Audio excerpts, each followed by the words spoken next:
Praise the lord. ದೇವರ ನಾಮಕ್ಕೆ ಸ್ತೋತ್ರ ಉಂಟಾಗಲ್ಪಡಲಿ. ಪ್ರೀತಿಯುಳ್ಳ ದೇವಜನರೇ, ಯೇಸು ಕ್ರಿಸ್ತನ ಹೆಸರಿನಲ್ಲಿ ನಾನು ನಿಮ್ಮನ್ನು ವಂದಿಸುತ್ತೇನೆ. ಕೀರ್ತನೆಗಳು 16ನೇ ಅಧ್ಯಾಯ 8ನೇ ವಚನದಲ್ಲಿ ವಾಕ್ಯ ಈ ರೀತಿಯಾಗಿ ಬರೆಯಲ್ಪಟ್ಟಿದೆ. ನಾನು ಯೆಹೋವನನ್ನು ಯಾವಾಗಲೂ ನನ್ನ ಎದುರಿಗೆ ಇಟ್ಟುಕೊಂಡಿದ್ದೇನೆ, ಆತನು ನನ್ನ ಬಲಗಡೆಯಲ್ಲಿ ಇರುವುದರಿಂದ ನಾನು ಎಂದಿಗೂ ಕದಲುವುದಿಲ್ಲ ಎಂದು ವಚನ ಬರೆಯಲ್ಪಟ್ಟಿದೆ. ಅಂದರೆ ಪ್ರೀತಿಯುಳ್ಳ ದೇವಜನರೇ, ಯೆಹೋವನು ನಮ್ಮ ಎದುರಾಗಿ ಇರುವಾಗ, ನಮ್ಮ ದೇವರು ನಮ್ಮ ಎದುರಾಗಿ ಇರುವಾಗ ನಾವು ಏನ್ ಮಾಡುವಂಥದ್ದಿಲ್ಲ, ಭಯಪಡುವಂತ ಅವಶ್ಯಕತೆ ಇಲ್ಲ, ಕದಲಿ ಹೋಗುವಂತ ಅವಶ್ಯಕತೆ ಇಲ್ಲ.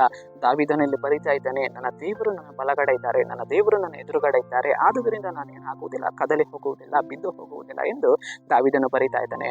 ಅದೇ ರೀತಿಯಾಗಿ ನಮ್ಮ ಜೀವಿತದಲ್ಲಿಯೂ ಕೂಡ ಕರ್ತನು ಏನಾಗಿದ್ದಾರೆ, ನಮ್ಮ ಜೊತೆಗಾರನಾಗಿದ್ದಾರೆ. ನನ್ನ ಬಲಗಡೆಯಲ್ಲಿಯೇ ನಮ್ಮ ದೇವರು ಇರುವುದರಿಂದ ನಾವೇನ್ ಮಾಡುವಂಥದ್ದಿಲ್ಲ, ಕದಲಿ ಹೋಗುವಂಥದ್ದಿಲ್ಲ.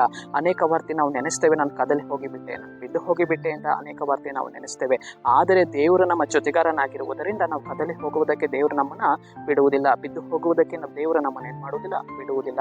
ಬಿದ್ದು ಹೋಗುವಂತೆ ಕಾಣಿಸಿದರೂ ಕೂಡ ಕರ್ತನ ಏನ್ ಮಾಡ್ತಾರೆ, ನಮ್ಮನ್ನ ಕೈ ಕೊಟ್ಟು ನಮ್ಮನ್ನು ಎಬ್ಬಿಸಿ ನಮ್ಮನ್ನ ನಡೆಸ್ತಾರೆ. ಸರಿ, ನಾವು ಪ್ರಾರ್ಥಿಸೋಣ.